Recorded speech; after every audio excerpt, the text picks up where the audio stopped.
As we know, with the recent arcs of Boku no Hero Academia, there's been a lot of changes in the world. The symbol of peace is no longer there, and the villains are now able to roam the streets and do whatever they want. People are coming out of the shadows, these old ancient villains that were back in before All Might was around, they're finally stepping out of the shadows and causing problems, because the number one hero is no longer there.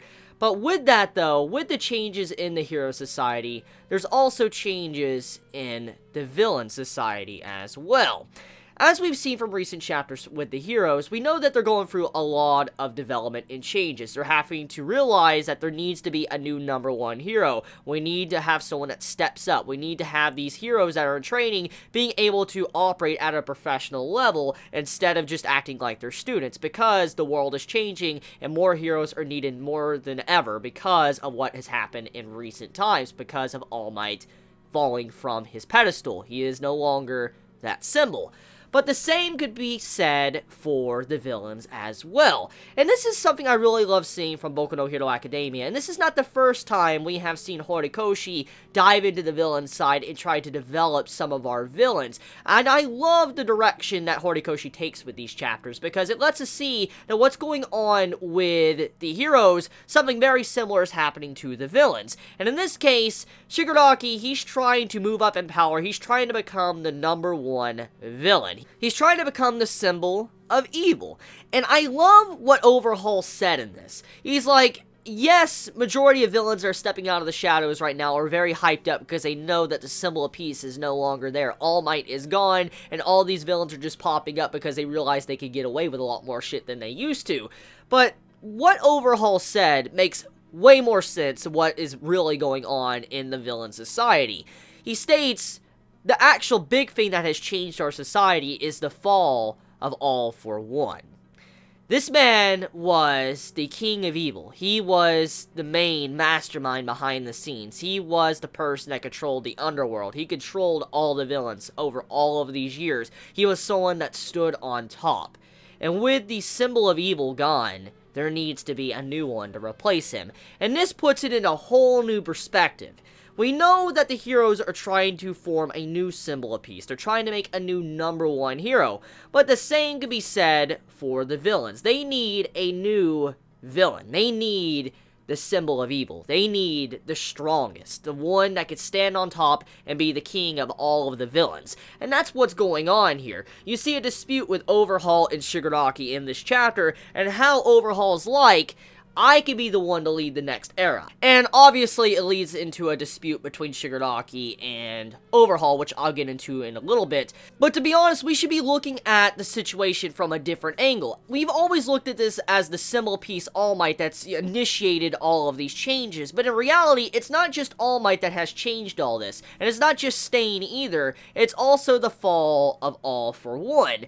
And so this shows us how the villains are being changed just as much as how All Might shaped the heroes. All for One shaped the villains. And so we see this clearly going on from the villain's perspective of what is really taking shape.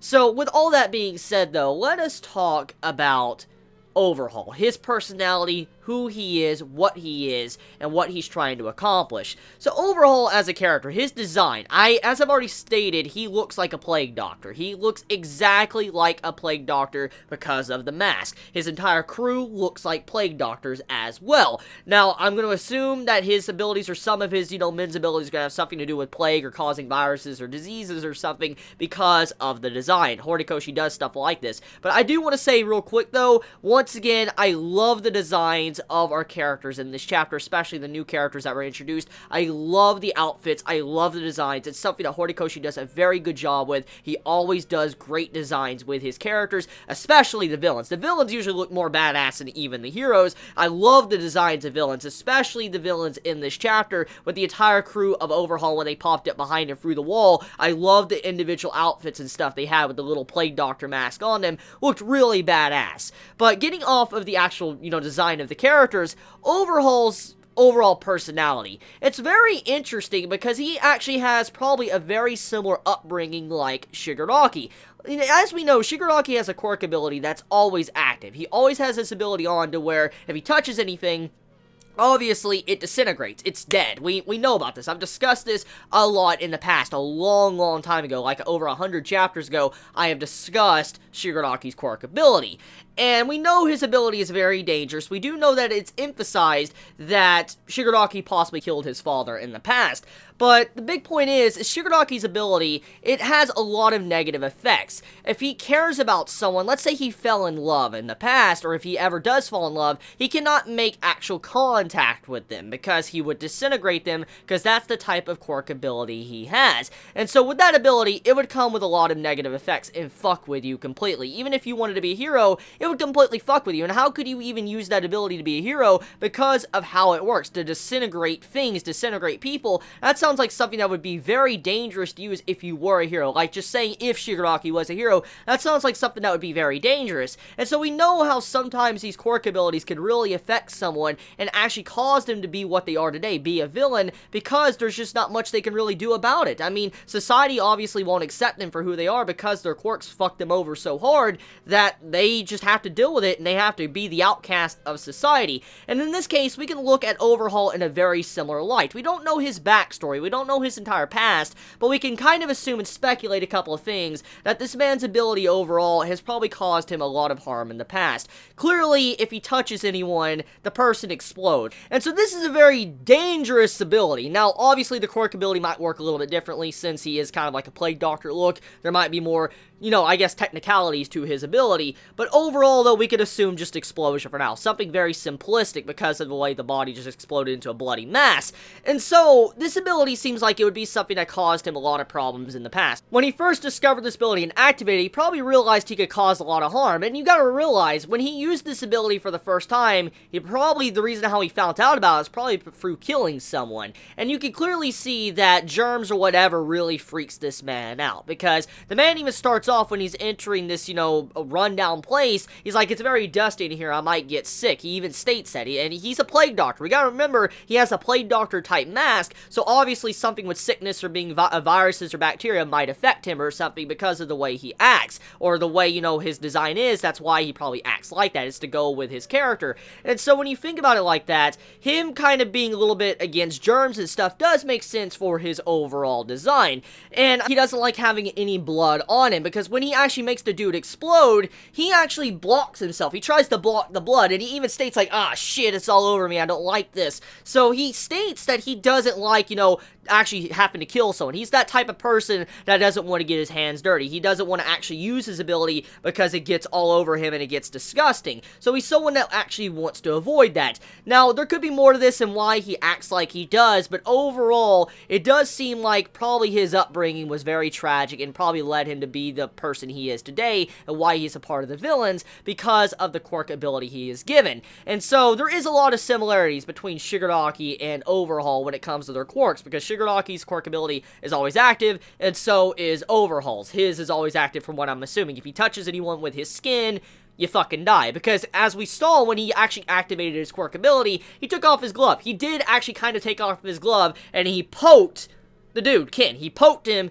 the dude exploded. So, this shows us that this man actually has an ability that's always active, very similar to Shigaraki. However, the ability doesn't seem to be as effective as Shigaraki. Like, as we know, Shigaraki, when he touches someone, he can disintegrate your entire body. We already know this. We saw an entire body crumble in this chapter if he just touches you. In this case, though, it seems like Overhaul, when he touches you with his quirk ability, your entire body might not explode. Maybe a portion of it, like maybe your arm or your entire upper half, because we did see just the legs fall over. So, that lets us know that most likely your entire body won't just disappear or explode. He actually has an effective radius with his ability. Not everything's just going to disappear right then and there.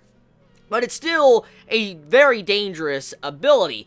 So, talking about other things when it comes to his actual personality, he seems to be someone that actually understands what it means to be a villain. Since he's someone that's kind of like a fossil in the villain society, he's someone that's been around for a long time in the age of All for One, even before Shigaraki came around, he knows how, you know, the world operates. He knows how the heroes are, he knows how, you know, the villains are. And he's someone that's probably seen a lot of shit. He's probably seen a lot of, you know, societies of, you know, villains, like like these different organizations fall and be built upon once again, or he's seen a lot of hero organizations probably fall and then also rebuilt once again. He's probably seen a lot of shit over the many, you know, years he has probably spent being a villain. Because in this chapter, he actually even states that it would be very counterproductive if he was to continuously have a brawl with Shigaraki's men. If he was to kill them, it would be very counterproductive, because we gotta remember what the meeting was about in the first place. Overhaul came out of his way not to actually join Shigaraki's League of Villains. He actually came there to recruit them and put them under his banner. And in this case, he was looking for recruitment. He was looking for new men. And he went out of his way to actually do something like that. And obviously, if you're going around being a villain and killing off other villains, you're not really helping your actual agenda out. You're not. I mean, regardless if you have disputes or whatever, you're not helping yourself. If you're going out of your way to kill other villains, these villains that could really be helpful in the future, you're just hurting your own self. You're actually helping out the heroes. I mean, we gotta remember, even though they're villains, they're still all on one side. At the end of the day, they're kind of still on their own side. Like, they're on their villain side while the heroes are on the hero's side. And so if he's trying to form an organization to overthrow the hero society, then he needs to have more villains underneath him. He can't just have, you know, like these fodder people. He needs to have strong people. But also, if he's going around doing business deals and kills off the entire, you know, crew that he was doing the business deal with, obviously that's gonna fuck him over. So when he said it was counterproductive, he's like, there's just no point in villains fighting each other. And that can be said the same for heroes as well. Some heroes have disputes, but overall, they shouldn't go too far with it. And that's kind of what he was trying to state. Yes, you kill one of my guys, I kill one of your guys, it fucking sucks, yes, but let's just put up with it, let's deal with it, cool your head. It's very counterproductive for us both to continue to try to have a, you know, an argument right now. Let's just cool our heads off, and we'll come back and have a discussion when everybody is just chill. So he's like, yes, I don't want to continuously kill your men. He actually wants to avoid killing Shigaraki's men. He doesn't want to do that, and so that shows a part of his personality. He does want to avoid that type of conflict, especially when it comes to people he probably has interest in, because he did go out of his way to actually find Shigaraki and see if, you know, he wanted to make some form of, you know, partnership with him. And in this case, he wanted Shigaraki to be underneath him. So what this means is that he actually saw some form of strength in Shigaraki's crew. And he obviously doesn't want to waste that by killing them off, because it would just be a complete waste. There's just no point in doing that. Like, why would you waste your time going out of your way to try to set up this deal or whatever, and then kill them off? So he understands what this actually means. Now, speaking about Shigaraki's perspective on this, Shigaraki, he got exposed really fucking hard by Overhaul, and I am glad that has happened, because it's not just Izuku that needs development, it's not these other characters on the hero side that need development, it's also the villains that need development as well. We've already seen some great development from Twice, and I'm glad to see development now taking place with Shigaraki. Shigaraki is a character that is going to be the main villain. At the end of the series, he's probably going to be that main big bad guy. He is the final villain the way Horikoshi is building up his character. He is the next all for one, while Izuku is the next one for all. And so these two are probably going to have a colossal fight in the future of the series. And obviously, you can't just have one character getting all the development while another character gets completely shafted. It's not equal at all. So when that final confrontation happens with Izuku versus Shigaraki, it's not going to feel that good if Shigaraki's just a bland, dull villain, while Izuku has this godly light development. Like, this development's like fucking insane. So you need to also develop the villains, and that's what Horikoshi is doing. He's trying to focus on Shigaraki, show how he is as a person, what has made him to what he is, but also what can actually make him better as a villain. And so it's not just Izuku getting development, it's also Shigaraki. And in a way, you can actually say that Shigaraki is a main character, kind of like a rival in a sense. But yes, I know Bakugo is the main rival, and you can also say the same for Todoroki, but I'm actually talking about a legit, like, villain rival, like someone that is actually going to try to kill your ass, or someone that is like on the other side, a different perspective from you, and in this case, that is Shigaraki. So you can kind of look at it as if Shigaraki is the main character of his story, for instance, the villain side, while Izuku is the main character of the hero side, and they're both progressing to one goal to when they finally have conflict with each other, and they try to kill each other, or stop each other, whatever has to happen. So that's what's happening here. And Shigaraki getting exposed by Overhaul about how he's throwing away all these first-class pawns makes a lot of sense, and it's something that actually does need to be mentioned. Shigaraki has been given a lot. He's had a splendid teacher as a villain. For instance, All For One is a crazy villain. We even found out in this chapter, this man is like a fucking legend. This man was the king of villains, and this man being gone, obviously that harms the villains. And so, with that being said, that would mean that Shigaraki had the best possible teacher to teach him. We do know that All For One was a good teacher. We know for a fact he was teaching Shigaraki probably really well. I mean, to be a really good villain. And so, Shigaraki had a very good advantage to get the next spot, to be the #1 villain. But on top of that, this man also has been given a lot of pieces, a lot of chess pieces that can help him out overall in the many conflicts that he has faced thus far. For instance, Stain, Moonfish, and also Muscular, he's been given very good chess pieces, and Shigaraki has kind of thrown all of these chess pieces aside and kind of wasted their overall potential. We have seen this time and time again, and it's not something I actually really put a lot of thought into, but I'm glad it was mentioned because it really opens my eyes up to his character. He's actually wasting a lot of potential with his actual subordinates, and this is something a lot of villains do, and I wonder if Horikoshi is trying to hint at, how many writers use their characters, use these strong, badass characters, and kind of waste them. I mean, you have, like, this crazy villain just wasting these high-leveled, people underneath them just to, slow someone down, and it doesn't make any sense. I do like how Overhaul exposed Shigaraki, saying you're just wasting the potential of these pieces. Like, why do you even want to expand as an organization if you can't even use what was already given to you in the first place? All of these crazy villains that are absolutely insane, you've already wasted them. Why should I trust you? Why should I work underneath you? Why should I even lend you my men if you can't even handle the small few pieces you already have to begin with? That are excellent pieces for how small you were as a villain. So overall, stating that really opens my eyes up to Shigaraki's character and how he needs to learn how to be a proper mastermind, a proper villain.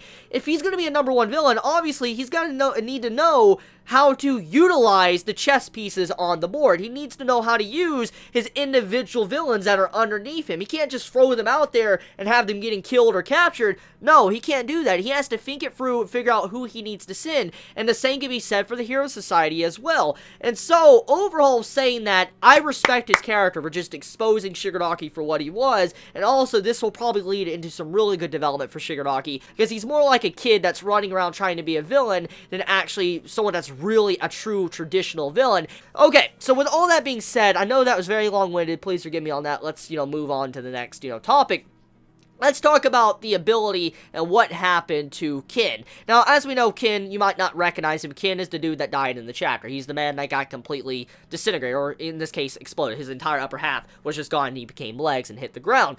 Well, Kin, as a character, honestly, I didn't care much about him. I really didn't give much about the character at all. But still, his character death does have a lot of meaning. It's a message, actually. But in this case, it's a message from Horikoshi letting us know that the series can be very brutal. There is going to be death. And, I mean, if this is any indication to how brutal the series can be, then we can expect something probably just as brutal in the future. I mean, I never would have expected to see, Horikoshi drawing a panel like that with an entire character just exploding into a bloody mass. I didn't think something like that would happen in this series. That was a very, very violent panel, and I'm like, holy shit, did this just turn, into a seinen or a gory, shonen manga, a very gory shonen manga in just one panel? I'm like, holy fuck. And so with that one scene, I was just like, damn! And it just shows you that Horikoshi is willing to do something like this. That is not, his limits. For instance, his limits are not just, seeing blood pouring out of someone's mouth or whatever. He actually is willing to show characters exploding on panel, which is what we saw in this chapter. So Horikoshi, I commend you for that. I commend you for actually demonstrating that with Kin's character. But actually diving into the character, though, the character died. A very, I guess, simple death. It was more for shock factor, I think, but the main point of it was his character dying like that shows you how devastating Overhaul is as a villain, and how devastating his quirk ability is. And with his death, it also kind of shows the personality of Overhaul, and how he doesn't want to have this conflict between the villains. And there was a point in the actual chapter where we see Mr. Compress, actually how he comes out of the way to try to initiate against Overhaul. he has a quirk canceller attack him. For instance, like, little piece goes into his shoulder. If you go back to the actual panels, you'll see it for yourself. You'll see this little piece hit inside of Mr. Compress's actual shoulder, and it cancels his quirk. He actually can't use his quirk ability at all. He even states that when he tries to use it against Overhaul. And then that was, like, shocked. He's like, whoa, my quirk got canceled. And then all of a sudden, you know, you had to where Overhaul's like, don't touch me, and just, you know, slaps this man away, and the entire arm just completely just disintegrates. Like, it explodes off from Compress. And what I'm assuming happened there, and why his entire body didn't disappear, is thanks to that little piece that was inserted inside of his shoulder blade. Now, we gotta look at this panel real closely. If you look, when Overhaul attacked him and pushed him away, his entire arm, Compress's arm, was gone. Completely gone, up to the point to where the quirk canceller got shot into his shoulder blade. So what this means is most likely that quirk canceller ability that person is using might be able to stop Overhaul from completely killing someone, because there was a panel right after that states that the person didn't miss a shot already once. And we gotta remember, like, whoa, when did he shoot again, or when did he shoot first? Most likely he tried to shoot at Kin. Kin being the person that was, you know, trying to attack Overhaul at first that died. Most likely this person has the quirk canceling ability, tried to shoot Kin, but since Kin has an ability that's like a magnet, like a quirk ability, most likely the shot kind of just changed locations and it didn't really mess up Kin's quirk ability at all because of his magnet ability. So that caused it to where Kin actually died. Because of his own quirk ability, it's probably how he got wrecked in the first place. And that is why probably this person said they missed the first shot because of that quirk ability. I'm very sorry. And that's what caused the problems for Overhaul and why he got blood all over him in the first place. And when you saw that scene when Overhaul, you know, hit the man, the quirk ability, I think the quirk canceller probably canceled out Overhaul's ability too from completely killing Mr. Compress. So that's my overall thoughts on that entire scene of how he survived that and didn't get killed off. So Overhaul showed mercy. He actually didn't want to kill them. He actually legit probably didn't want to kill them at all. The only reason why Kin died in the first place is thanks to his quirk ability. So in the end, he actually fucked his own self over. It actually wasn't, you know, Overhaul that did it. It was actually his own quirk ability. It was, you know, Kin's ability. So interesting. And we do know that there's a lot of negatives to quirk ability, so I guess this is a very extreme case to that. Okay, one thing I want to talk about before I move off of Kin, though, Kin has a brief little flashback, and the only thing I really get from that scene, like, the only thing I'm assuming, I've looked at the page, like, that entire panel segment a lot. I looked over it about 4 or 5 times, just trying to get a clear understanding of what that might mean for Kin's character, what it might mean for the chapter, but overall, from what I can gather from that quick panel with a flashback with Kin and his, you know, this person that was his friend, this person seemed like they were upset because they would be judged by society and they weren't willing to break those chains that bound them to society. And I feel like the way the panels are drawn, since I'm going to be completely honest here, okay? I'm just going to be straight up honest. I'm not going to sugarcoat it. The person that looked, you know, was dressing up like a girl looked like a dude.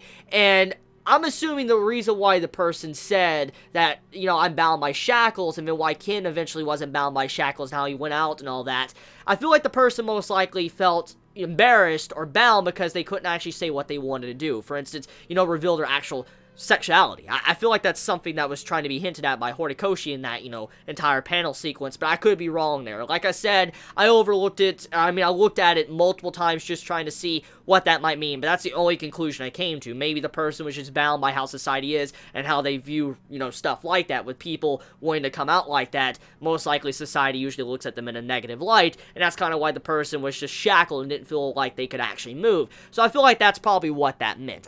I'm assuming that's what that meant. I could be wrong here. I might be looking too deep, but I feel like that's kind of what, you know, Horikoshi was trying to go with when it came to that entire flashback with Kin and all that and his friend.